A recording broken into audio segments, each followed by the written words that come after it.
বললে কি হবে? আমি তো জানি না কি দোষ করছি আমি, তুমি বলো। বললে আরো দোষ বেশি হবে, দরকার নেই। আচ্ছা একটা বালিশ দাও তো, ঘুমাবো। ঘুমাতে হবে না, ওখানে হেলান দিয়ে থাকো। এখানে লাগতেছে।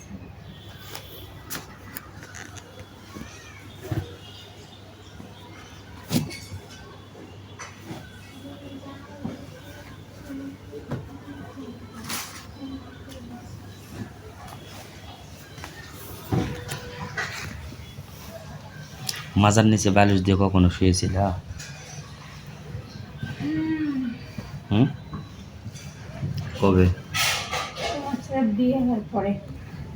মাজার নিচে বালিশ হয়েছিল? হুম। কেমন লাগছিল? হুম। কেমন লাগছিল মাজার নিচে বালিশ দিয়ে শুয়ে থাকা? শখে গেছিলাম যে ভালো লাগবে। কোমরের ব্যথা তো তোমার সাথে বিয়ে হওয়ার পরে করছি, এই জন্যই তো বালিশ দিয়ে ঢুকে থাকতাম। বা, এই জন্যে? হুম। তাছাড়া কিছু না? না। এত মিশা কথা বলবে।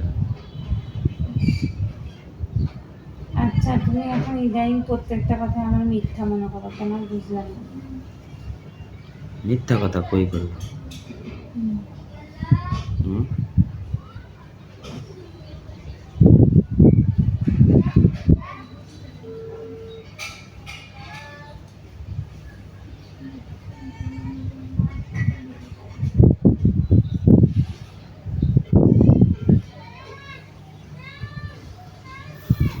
কই বললাম মিথ্যা কথা? তোমার কাছে গেলেই তুমি বলো যে আজকে শরীর খারাপ, আজকে অসুস্থ, মন ভালো না, হ্যান না তেন না। তাহলে একটা মেয়ের কাছে একটা স্বামী কি চায়?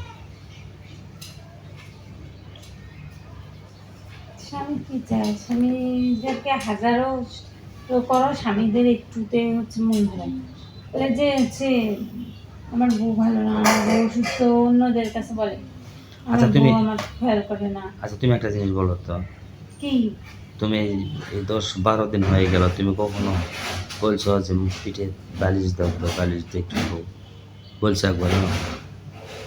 বলবো কিভাবে, তুমি তো এগুলো খেয়াল করো না। আমি কি কিরকম, তুমি তো মজা পাও বালিশ দিয়ে ঘুমাইতে, তে পিঠের নিচে বালিশটা দিছ বা দিবা, এটা বলতে হবে না? প্রথম প্রথম বালিশ দিতে দাও না, তুমি শুয়ে না বালিশ দিতে হবে না, আবার পরে বালিশ দিয়ে শুইলাম তখন কেমন লাগলো, ভালো লাগছিল, তখন তো বললা যে না বাবা ঠিক আছে। এখন বালিশ নেও না কেন?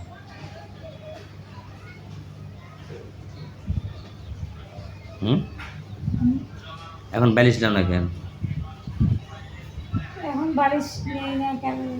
এখন যখন ব্যথা করে তখন বালিশ নেই। ব্যথা যখন করে তখন? হুম। আর যখন ব্যথা হয় না তখন? তখন নেই না। আর ব্যথা যখন উঠবে তখন? তখন তো তুমি আমার কোমর টিপে দাও না, কি করবো বালিশ দিয়ে? তা আমি তো টিভি দিয়ে মই তোমার অসুস্থ শরীর দেখবো, আর আমি মানে যাই শুয়ে থাকবো তা তো না, তাই না?